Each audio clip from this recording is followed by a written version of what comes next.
desaprovações ou rejeições, acaba sendo reservado, então, mais na forma do relacionamento íntimo, tendo pouca relação com o meio. Mas, na realidade, a pouca relação com o meio, diferentemente do que a gente já viu, é pelo fato dele achar-se socialmente inepto e sem atrativos para o dia a dia. Então, assim, eu sou uma pessoa que não tem valor. Eu sou inferior aos outros. Né? Às vezes, isso acaba sendo um prejuízo que ele tem no dia a dia. E traz para os outros também esse prejuízo. Porque cada vez que ele tem que assumir um risco pessoal, ou um risco numa nova atividade que pode ser benéfico a ele pode deixar passar a oportunidade.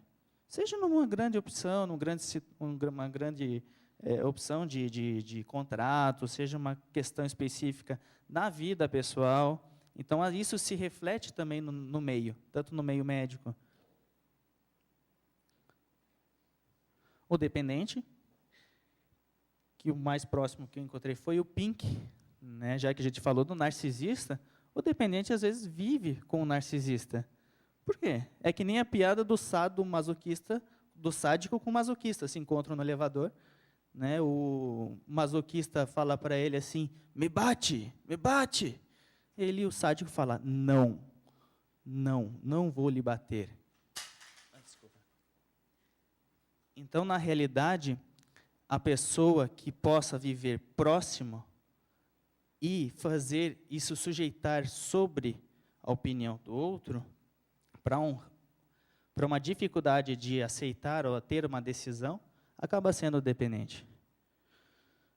Ela acaba tendo a necessidade de assumir essas responsabilidades, aliás, que os outros tenham essa responsabilidade sobre si, sobre suas atitudes, sobre suas escolhas, sobre o teu posicionamento, tendo uma dificuldade, então, até de expressar discordância em relação aos outros.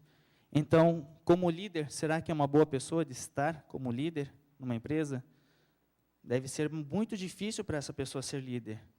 Deve ser muito difícil dela se posicionar frente a isso. Acaba tendo uma falta de autoconfiança, vai a extremos, então, para obter um carinho e um apoio, que nem o Pink. O Pink se metia em cada roubada para tentar conseguir o cérebro conquistar o mundo, né? E a pessoa realmente vai. Uma pessoa pedir um trabalho para ser feito injusto, indevido, ela vai fazer, para continuar sendo bem apreciada. E acabar sentindo-se desamparada ou sempre só, que é o medo de estar sozinho.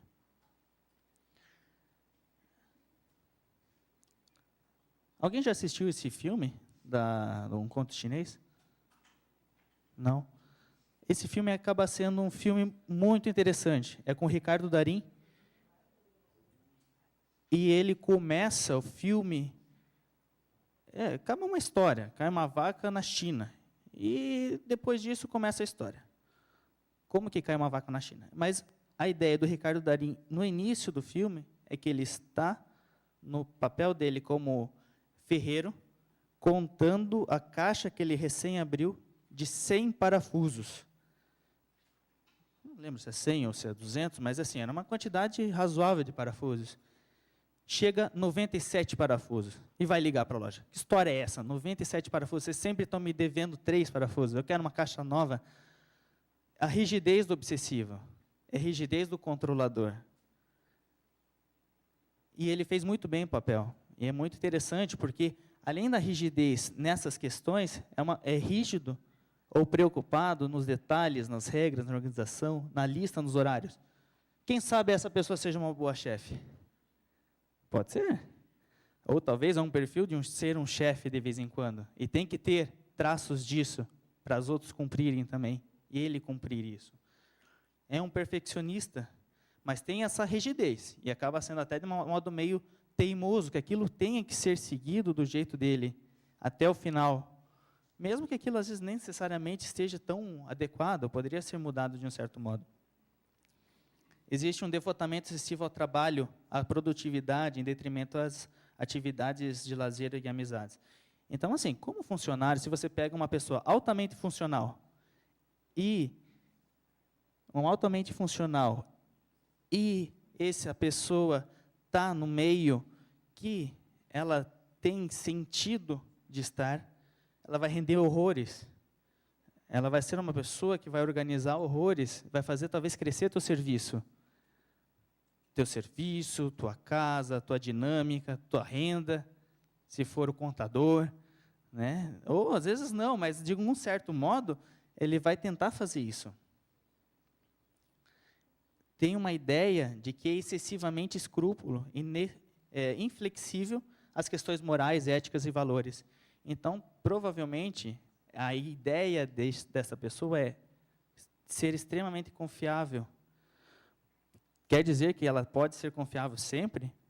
Veja, se ela tem a ideia de que o modo de agir dela em uma situação é aquele e deu, não necessariamente, porque pode estar distorcido tecnicamente.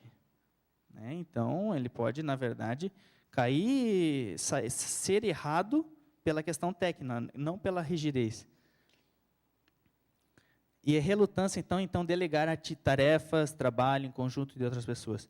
Porque ninguém vai ser capaz de fazer tão bem quanto ela para estar entregue no prazo que ela tem que cumprir. Porque isso, para mim, faz a minha mostra quem eu sou. Então, eu sou perfeccionista. Eu sou uma pessoa que tem que focar nas obrigações, no dia a dia. A princípio, essas classes e essas diversas categorização de personalidade, você não consegue, às vezes, se incluir só numa. E por isso que a gente tem uma personalidade única. A gente pode ter posicionamento diferente no dia a dia de nós, por justamente ser uma pessoa só. Essa categorização foi feita para que o dia a dia do médico, e acaba sendo para uma forma de pesquisa, acabe conseguindo aproximar uma pessoa ao problema principal, se for um transtorno. Mas cada um tem valores, tem traços deste. E cada um de nós, às vezes, pode se encontrar num traço deste. Por exemplo, cheguei meia hora aqui antes para deixar meu trabalho no computador. Né? Por que meia hora antes? Vai que atrasa o trabalho. Vai que dá um problema no meio disso tudo. Né? Talvez mais obsessivo da coisa. Um traço obsessivo. Né? E isso não é ruim. Isso não é ser patológico. O ser patológico é aquilo que eu disse antes. É quando as questões ficam não adaptadas ao com o seu sofrimento, o sofrimento de outras pessoas. Talvez a melhor forma de ser entendido, então. Então, a princípio, seria isso. Então, agradeço pelo convite.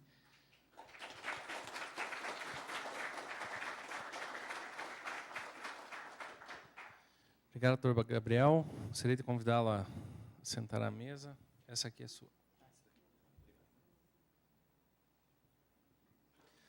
Obrigado por nos permitir descobrir nossos traços de personalidade. Ou, no mínimo, identificar alguém que a gente conheça, né? Com esses traços. Vai abrir para algumas perguntas, pessoal. Nelly, você podia me ajudar com o microfone?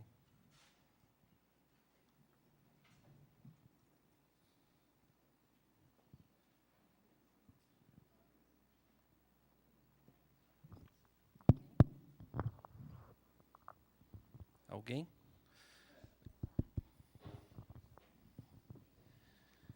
Então, primeiramente, parabenizo aí o Dr. Gabriel. Esse tipo de apresentação eu acho interessante, porque parece que a gente volta para a faculdade de medicina, onde quando a gente estuda as doenças, cada um se vê numa delas. Então é bacana, porque a gente vai vendo assim, vai pensando alguns pontos, falando, poxa, a gente é parecido com isso, a gente passa para nós mesmos, né? Então eu acho bem interessante. Eu acredito que essas diferenças de personalidades, eu acho que elas são poderiam ou são muito bem aproveitadas pela área de RH mesmo, porque é o que fazem a seleção do perfil do candidato para determinada área, né?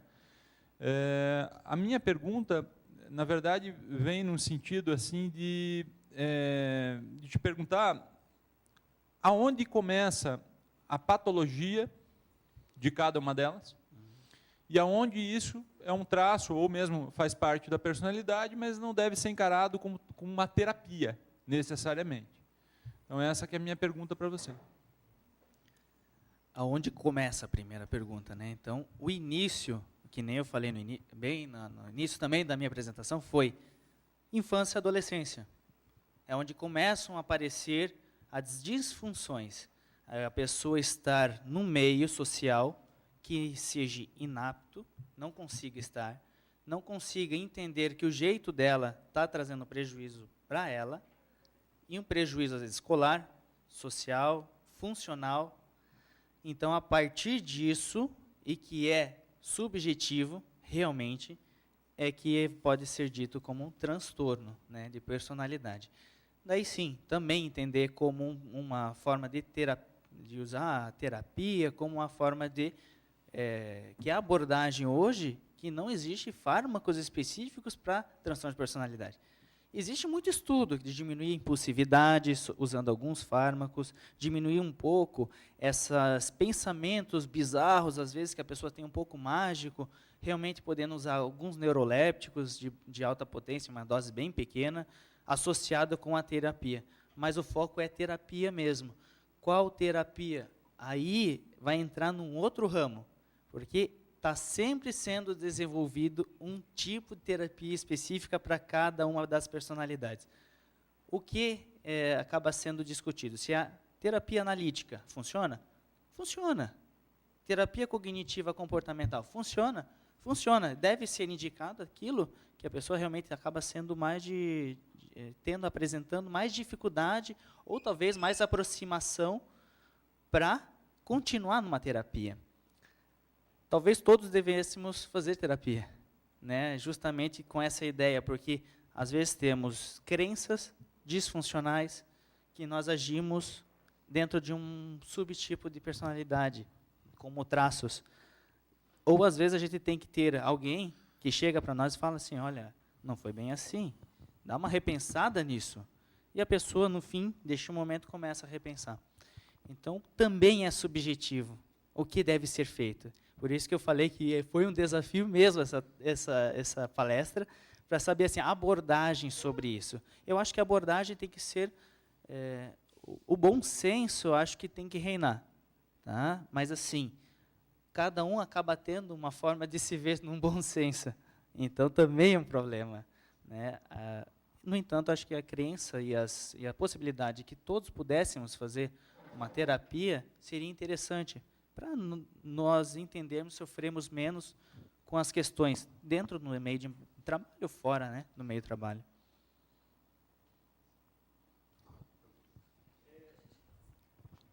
Eu, como médico do trabalho, eu já penso assim, vamos imaginar, eu tenho um cara que é um obsessivo compulsivo, ele é um cara típico, ótimo para trabalhar na Apple, para montar para aquela tarefa. Uhum. Eu, eticamente, posso pegar um cara, um ser humano, e colocar ele para aquela tarefa pensando na condição psiquiátrica dele? Veja, se essa... Como médico do trabalho que estou falando, né? Pois é, assim, existe a limitação como médico do trabalho, também dentro de escolher a função dentro da empresa. Mas eu acredito o seguinte, se ele tem essa determinação de que ele teria uma alta rentabilidade dentro do serviço, por que não propor isso? Eu acho que ele é uma pessoa ótima, não um transtorno de personalidade, aquele que traz o prejuízo por ficar muito tempo na mesma situação, mas se a pessoa tiver um traço nessa área, para ser um ourives com perfeição, ótimo, perfeito, ficar linda a joia, né? E ele tiver essa aptidão, por que não de tentar indicar nesse aspecto? Com o tempo eu não posso piorar ele, colocando ele nessa posição? Não, né? Com o tempo, ele vai continuar sendo o que ele é. Né? Na realidade, o que acaba acontecendo é por conta disso que a personalidade nossa, hoje é dita que ela é mutável. Né? Ela pode ser desenvolvida, pode ser mutável, mas é costumeiramente entendida como crônico. A gente vai ser assim. A gente pode aperfeiçoar, fazer updates, né, na história nossa, no dia a dia, de encarar algumas situações. Mas isso é uma formação da infância, da adolescência, da vida inicial, adulta, que para alguns puritanos fala que a personalidade não muda ficou assim no 18 anos, não muda. Né? Então, mas a gente tem visto que, se não, terapia não ia funcionar depois, né? E a pessoa realmente não ia melhorar num quadro depois dos 30 anos, 40 anos. Tem uma colocação na linha do colega, e fazendo um gancho com o que o Dr. Guilherme perguntou. Boa parte das empresas se utilizam de uma equipe que faz recrutamento e seleção. E não raro existe um profissional de psicologia envolvido nessa etapa. E não muito raro ainda, esse candidato chega lá no consultório médico para fazer o exame admissional. E a gente se depara com isso aqui. Existe algum tipo, algum traço de personalidade que tem contraindicação absoluta de exercer qualquer tipo de atividade? Não, traço não. Né? A gente está entendendo aqui de patologias relacionadas à forma de lidar com o meio e com o ambiente. Acredito que até o antissocial, dito antissocial, mas com traços antissociais, pode ser lente político, nem você brincou, né? Tá no meio, por que não? Ele pode fazer muita coisa boa no dia a dia dele, mas também obter as vantagens pessoais dele. Nesse aspecto não, daí que eu entenda daí, né? Porque muitas vezes é difícil, como o colega colocou, né? Ele vai fazer uma atividade específica para a empresa, mas muitas vezes o cara está no meio do todo, fazendo a mesma coisa que várias outras pessoas. Exatamente. O ideal, nesse caso, seria, assim, realmente, talvez, usá-lo na função adequada que ele possa exercer da melhor maneira possível. Que isso seria a ideia de saúde, hoje em dia, na Organização Mundial de Saúde, né? É você utilizar de todos os recursos possíveis e viáveis para você também exercer a saúde dele, seja no ambiente de trabalho, seja no dia a dia, ou seja na saúde física. Dar a condição para isso. Eu acho que é nesse sentido. Doutor Gabriel, gostaria de parabenizar pela brilhante palestra aí. E a minha dúvida, eu acho que é na mesma dos colegas aí. Essa questão da imutabilidade da personalidade versus o que a gente pode, o que ela é flexível. Quando você fala que vários de nós têm vários traços daquelas personalidades que foram apresentadas, né? E na minha atuação como médica do trabalho, eu tentar realmente verificar qual atividade melhor que aquela pessoa pode desenvolver de acordo com aqueles traços de personalidade que ela tenha. Isso, dependendo da decisão, ela vai ter alguns traços de personalidade, ou ela vem com esses traços já da adolescência, ou ela pode desenvolver alguns traços em detrimento de outros. Como que como que funciona isso para a gente saber manejar melhor essas situações? Assim? Costumeiramente, a personalidade tende a ser mais próxima da original, da formação. Né? Se você for desenvolver cada situação que às vezes traz um prejuízo individual ou traz uma vantagem individual, a pessoa começa a desenvolver isso, pode ela assumir algum outros posicionamentos. Não quer dizer que ela vai deixar de ser obsessiva. O jeito de ser obsessivo, né, ela pode adquirir uma certa flexibilidade e isso pode ser muito bom para ela. Né? Então, assim, a flexibilidade, nesse caso do obsessivo, vai fazer com que ele seja um excelente profissional, né, para a pessoa que acaba sendo voltada no foco profissional, e ela pode ter as relações interpessoais dela normalmente existindo. Então, isso traz saúde para ela. Né? Então, é nesse sentido que a terapia, eu acho que não é para ela, para todos poderiam ser útil para descobrir situações internas que possam trazer angústias e formas de pensar e lidar daí, que são atitudes que acabam sendo trazidas normalmente, né? A pessoa é mentirosa, não sei o quê, faz aquilo, isso, de um jeito ou de outro, mas como lidar numa mesma situação sem trazer o mesmo prejuízo. E ela aprende, ela pode aprender no dia a dia. Assim como o psicopata no início, que nem se você for pegar o Dexter no início, teve que aprender como que ele oculta as provas dele com o pai, né? Se vocês assistirem, é interessante, assim, dá para aprender? Aprende até nisso, mas a gente aprende em outras áreas. A minha pergunta é complementar ao do colega. O colega ele perguntou se você, de repente, se uma pessoa com uma personalidade com uma tendência de uma delas que foi indicado, é colocado para uma atividade que seja exercitada mais aquela personalidade.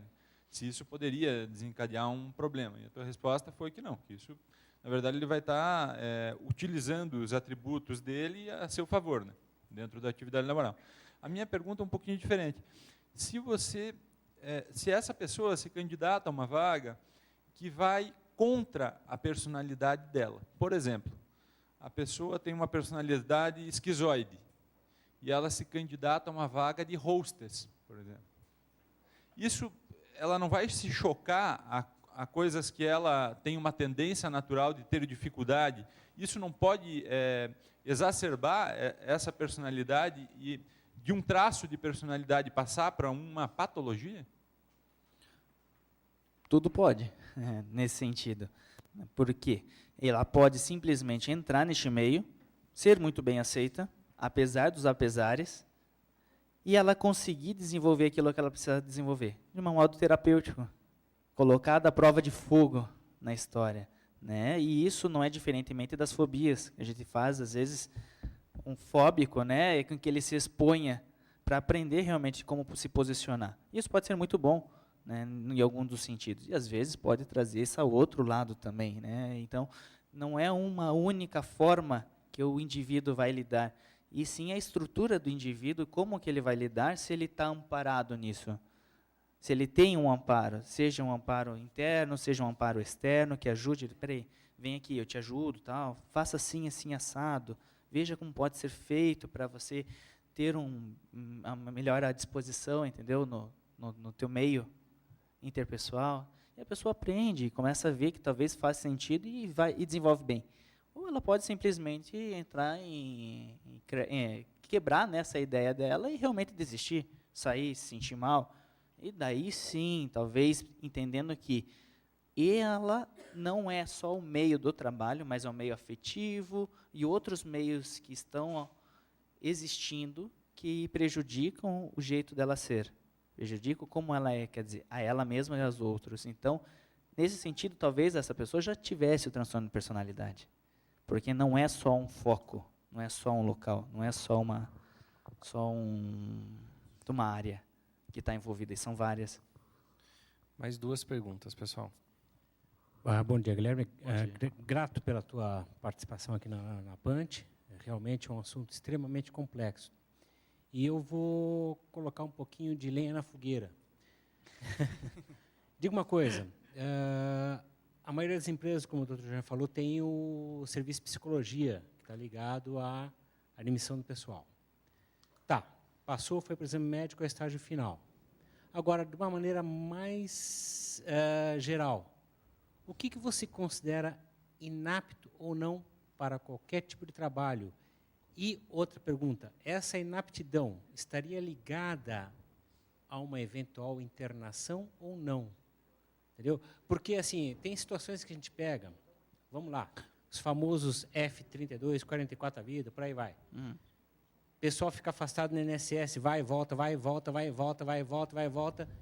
Aí o colega fala, ó, essa pessoa não pode trabalhar. E o INSS põe para trabalhar. O INSS põe para trabalhar, não quer nem saber.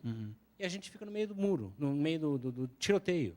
Então, existe algum critério, alguma coisa, alguma chavinha que eu possa dizer, não, realmente não vai, não tem como. Ou vai ter condição de voltar ao mercado. Entendeu? A gente fica muito... É uma situação extremamente complexa essa aí. Porque o assistencial mantém o afastamento. O INSS não está nem aí. Vai trabalhar, meu filho, vai trabalhar. E a gente sabe que o INSS, a perícia, até chegar a uma junta, demora. Então, por isso que eu estou te falando, vou colocar a linha na fogueira. A gente tem como achar uma coisa limítrofe, sim ou não? Da pessoa ser inapta ou não ao trabalho, isso realmente você me colocou numa fogueira. Tá? Por quê? No entendimento assim, vamos começar na segunda pergunta sua. O que vai caracterizar a necessidade, talvez, num possível internamento dessa pessoa? Ela trazendo um internamento, eu digo assim, integral, que é internamento emergencial por um risco individual, a ela fazer algo contra ela mesma, tá? Seja se machucar, estar se machucando, estar correndo risco de vida, seja outras pessoas de querer agredir, bater, roubar, né, ofender, também nesse aspecto, e que também pode trazer um prejuízo pessoal, entendendo que isso talvez seria o foco, né? Olha, eu tenho ideias relacionadas à morte, eu vou me matar, vai estar falando para você, eu vou bater, eu vou matar aquele indivíduo nessa situação, dentro de uma patologia, dentro de um entendimento patológico. Daí, nesse sentido. Hospital dia é uma forma de semi-internamento, que talvez é uma forma de reabilitar esse indivíduo com um não internamento completo, noturno, quando não apresenta esses riscos imediatos, tá? E ela fica pela manhã, sai no período da tarde, tá? E faz uma certa reabilitação às suas funções laborais ou funções interpessoais. Tá? Então, isso é uma transição, eu acho que normalmente acaba sendo feito do hospital integral, que eu entendo assim. Agora, a inaptidão, realmente eu não sei responder, né? Porque assim, ó, dentro disso tudo, é o que acaba sendo jogado para todos os lados. Porque, veja, o empregador quer que trabalhe, o INSS quer que trabalhe, o médico do trabalho que está ali para defender o cliente, o paciente, né, o funcionário, percebe que ele não pode trabalhar. Qual força que ganha nessa história toda, às vezes? Às vezes a gente não, realmente, mesmo tendo um posicionamento, talvez essa resposta a gente nunca vai conseguir alcançar, de um certo modo, porque tem vários outros interesses também envolvidos. Só que eu sei o quê? Se ela tiver essas demandas são importantes serem resolvidas, que é o risco imediato, ou a possibilidade de ela ter uma necessidade de uma reabilitação dentro de uma função dela, ou até mesmo reabilitação em outra área de função, que talvez isso também seja interessante ser pensado frente a uma situação que ela esteja passando. Numa montagem de veículos, começar a estar em uma outra função mais administrativa, às vezes. A pessoa pode se dar muito bem e pode ser um excelente funcionário. Última pergunta do colega. Bom, doutor Gabriel, eu reitero aí os parabéns já atribuídos às suas palavras. Eu levanto um questionamento que, de certa forma, remete às questões já realizadas. Com relação, por exemplo, ao conceito de ergonomia, né? Por definição, é a adaptação do trabalho à pessoa, ao homem, e não o contrário. É muito fácil, por exemplo, a gente visualmente caracterizar fisicamente as qualidades de determinado funcionário e fazer as adequações necessárias, por exemplo, com relação à cadeira, postura, enfim, que é um conceito mais, digamos, básico, né, da ergonomia. Porém, o que não acontece é a adequação do trabalho ao perfil psicológico das pessoas, né, ao perfil de personalidade, né, das pessoas. Isso, talvez por ser algo mais subjetivo, de uma análise mais técnica, né, ninguém consegue perceber numa simples conversa sem ter um conhecimento grandioso da área. Essa tarefa, às vezes, é difícil até para psicólogos e, por que não, para psiquiatras, né? Na sua opinião, o que poderia ser feito, o que poderia ser sugerido para que essa ergonomia cognitiva fosse mais aplicada no dia a dia, né, nas empresas? Por exemplo, o nosso colega aqui comentou, uma pessoa que tem traços de personalidade obsessivo-compulsiva, eu vou lá e coloco ele num setor que precisa de detalhes, né, precisa, enfim, de perfeccionismo. Como que você acha que poderia ser feito isso? Talvez uma assessoria específica de saúde mental? Não sei. O que você sugere? Olha, normalmente acontece das empresas terem também relacionadas com médicos psiquiatras envolvidos na área de trabalho, né? Eu acho que esse entendimento talvez deve ser feito realmente por psiquiatras, tá? Para entender esse aspecto. Agora, uma outra situação, às vezes o psiquiatra não vê esse indivíduo todos os dias, não vê esse indivíduo semanalmente, e a gente não consegue perceber a disfunção do ambiente dentro dele. Tá? Agora, quando é normalmente mais próximo de vocês, acabam tendo essa proximidade, vocês acabam vendo justamente isso. Como pode ser feito? Como você falou, obsessivo. Às vezes, para o obsessivo, é difícil cumprir um prazo, porque ele é detalhista. Às vezes, esse indivíduo tem que ter um prazo um pouquinho diferenciado na entrega do trabalho, mas tu vai ter certeza que vai ser um trabalho primoroso. Ou, por exemplo, se você tiver uma outra pessoa que tem uma forma de pensar, às vezes mais fantasiosa, talvez até no entendimento criativo, tá? Quem sabe, nessa criação, realmente ter um indivíduo que possa gerar uma diferença de posicionamento até em relação aos outros, né? Talvez cresça o ambiente, cresça os produtos, cresça a forma de lidar com os produtos, ver os produtos por conta dessa visão diferenciada desse indivíduo. Nesse sentido, acho que poderia ser uma readequação, não necessariamente estrutural, né, mas assim, de sutilezas, né, talvez assim, até com uma pessoa específica. Olha, esse indivíduo, falar com o líder, por exemplo, esse indivíduo é um indivíduo muito bom, ele trabalha, tem feito as questões, tem cumprido as metas, mas ele tem deixado as coisas passarem, né, por causa disso, daquilo. Não dá para fazer esse posicionamento nele, com ele, desse jeito. Eu acho que nesse sentido. Eu não sei a vivência, né? Eu acho que cada um tem uma vivência diferente, em uma empresa diferente e com um público bem diferente. É muito diversificado dentro das empresas, né? A forma também de ser vista e ser lidada. Então, eu acho que isso acaba também sendo uma dificuldade de flexibilização dentro de algumas empresas.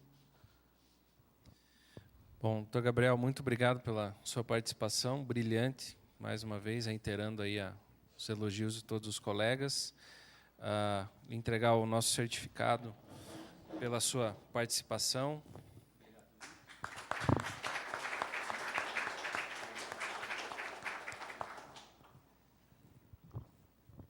Passar a palavra agora ao Dr. João Luiz da Fonseca Martins para a nossa próxima palestra.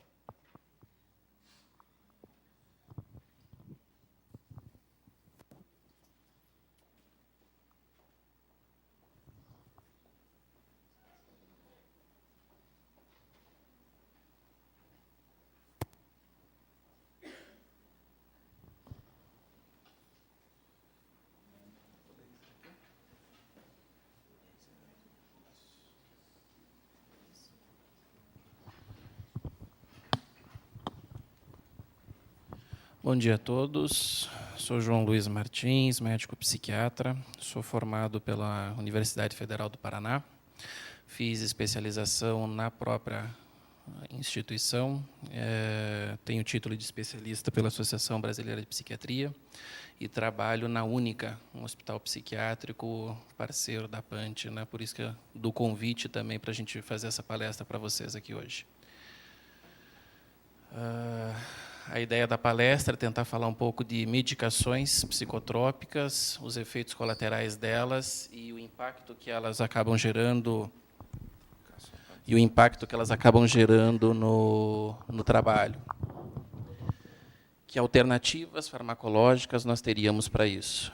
Claro que o assunto acaba sendo muito mais agradável que a palestra sobre transtorno de personalidade, até porque isso acaba sendo o nosso métier, é algo que a gente acaba lidando diariamente, seja no contato direto com os profissionais das empresas, né, que acabam solicitando, doutor, o senhor passou uma medicação, o paciente voltou, não está conseguindo trabalhar de forma adequada na linha de produção, a gente precisa ajustar, o que pode ser feito. Então, a gente acaba tendo um trabalho muito próximo a vocês por conta disso, tentando buscar sempre uma funcionalidade maior desse paciente dentro do trabalho e da função que ele desempenha. Como estou falando de medicações, deixar claro que eu não tenho conflito de interesses nenhum com laboratórios, não sou palestrante de nenhum laboratório, não tenho ações em nenhuma empresa. Basicamente, o que eu vou colocar e que vocês vão ver aqui são opiniões do dia a dia do nosso trabalho, que a gente acaba vendo o melhor desempenho e o melhor resultado medicamentoso desse paciente no dia a dia, com as medicações que eu basicamente vou comentar um pouco com vocês. A ideia, então, é a gente falar um pouco sobre as classes das medicações psicotrópicas, os principais efeitos colaterais adversos atribuídos a elas e as alternativas que hoje nós teríamos dentro de cada classe voltada ao tratamento específico que o paciente está desempenhando. Na psiquiatria, eu tenho uma gama de medicações e, dentro dessa gama de medicações, as medicações não são voltadas especificamente para uma patologia. Ou seja, eu tenho um antidepressivo que acaba sendo utilizado para uma depressão, para um transtorno de ansiedade, para um transtorno afetivo bipolar. Então, eu tenho um remédio que acaba atuando em várias patologias psiquiátricas. Na psiquiatria, a gente acaba tratando sintoma e não doença especificamente. Dentre as principais classes que a gente vai comentar um pouco hoje, antidepressivos, estabilizadores de humor, anticonvulsivantes, antipsicóticos neurolépticos, benzodiazepínicos ou ansiolíticos e psicoestimulantes. E, de certa forma, um pouco do impacto que essas medicações acabam trazendo para o indivíduo. Dentre os antidepressivos, as principais classes foram colocadas aqui. De modo geral, de cima para baixo, intensifica-se os efeitos colaterais das medicações. Eu vou falar um pouquinho, vou dar exemplos um pouquinho de cada uma das classes. Seja das que têm maior tolerabilidade, seriam os inibidores seletivos da recaptação de serotonina, sejam as piores toleradas, que seriam os tricíclicos na parte inferior. Dentre os inibidores seletivos, os principais medicamentos, a gente gira em torno de fluoxetina, sertralina, paroxetina, fluvoxamina, citalopram e escitalopram. Dentre eles, a diferença básica é de modo de atuação específico. Todos servem, de modo geral, para as mesmas patologias, mas eles teriam preferência de utilização em determinadas patologias, conforme o indivíduo se apresentasse. De modo geral, fluoxetina, primeiro Prozac, o primeiro remédio que surgiu desta classe medicamentosa, trouxe, de certa forma, uma revolução no tratamento para os transtornos de humor, pela maior tolerabilidade, com uma certa resposta medicamentosa adequada. Coisa que, até então, nós disponíamos apenas dos tricíclicos, que, quando o paciente tinha uma depressão grave, precisava de doses muito altas da medicação e acabava gerando muitos efeitos colaterais. Os pacientes normalmente acabavam não tolerando as medicações. Então, trouxe, de certa forma, uma certa revolução. A gente acabou brincando, ao longo dos anos, que fluoxetina era algo que deveria ter na caixa d'água, né, que todo mundo deveria tomar, porque, de certa forma, melhorava muito a qualidade de vida da pessoa. Na medida que o tempo foi passando, as indústrias foram tentando buscar outras alternativas, justamente por ver dentro da fluoxetina um grande mercado de trabalho, e aí os laboratórios foram lançando outras drogas. E com a nossa utilização das outras drogas, a gente foi percebendo que cada uma tinha sua particularidade em termos de efeitos colaterais, mas também tinha uma particularidade em termos de atuação.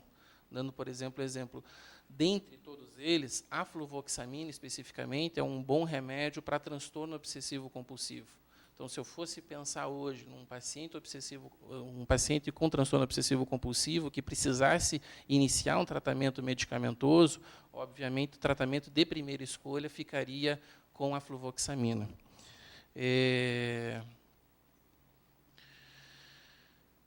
Dentre os demais, se a gente for considerar transtorno de ansiedade, transtorno depressivo, não há diferença em termos de eficácia entre uma medicação e outra. Basicamente, a chance de sucesso terapêutico com um tratamento ou com outro acaba sendo a mesma. E, infelizmente, essa taxa gira apenas em torno de 33%. Então, o paciente chega para você com transtorno depressivo ou um transtorno ansioso, você inicia um tratamento medicamentoso para ele, em dose adequada, em tempo adequado. Então, vamos pensar: fluoxetina, 20 a 60 miligramas dia, sertralina, 100, 200 miligramas dia, paroxetina, 20 a 60 miligramas dia, fluvoxamina, 100 a 300 miligramas dia, citalopram, 20 a 40 miligramas dia, escitalopram, 10 a 20 miligramas dia. Basicamente, a eficácia do tratamento medicamentoso, num primeiro ensaio para um transtorno depressivo, gira em torno de 33%. É uma taxa relativamente baixa. Então, isso faz com que o profissional que chega, o trabalhador que chega para você com um quadro depressivo, se tem apenas 1/3 de chance de acertar no tratamento dele logo de início. E isso acaba sendo um grande dificultador a retornar esse paciente para o mercado de trabalho com qualidade. Primeiro porque a gente tem a cada uso de medicação um tempo de ação. Então, eu tenho lá 4, 6 semanas para esse paciente começar a responder. E isso significa começar a responder e voltar a ter um desempenho profissional adequado como tinha outrora ao início do desencadeamento dos sintomas depressivos, por exemplo. Então, eu tenho, dentro dessa patologia, um tempo que o paciente perdeu a qualidade profissional no trabalho, tenho a busca pelo profissional, o início do tratamento, mais um tempo até a resposta do remédio, para daí nós começarmos a ver realmente o retorno da funcionalidade dele no trabalho. E isso, sem dúvida nenhuma, acaba gerando prejuízo para a empresa, prejuízo para o próprio paciente dentro do seu âmbito familiar, e acaba onerando demais o sistema.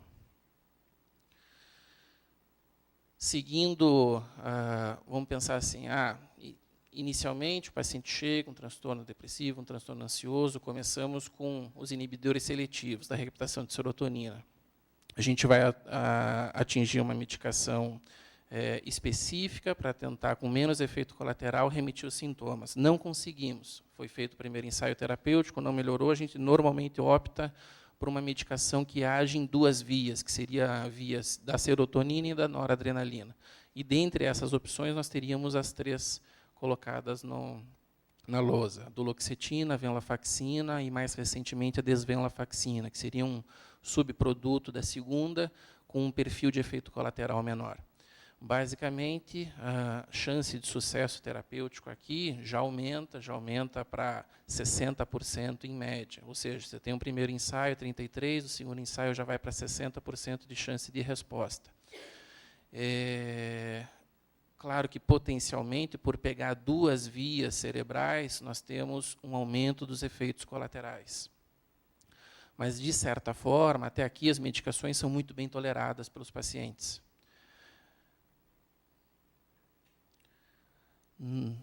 No caso de não resposta ou de uma atuação específica, que eu já cito para vocês, nós temos a opção de uma medicação que age em noradrenalina e dopamina, que seria a bupropiona. Ela normalmente pode ser utilizado de forma isolada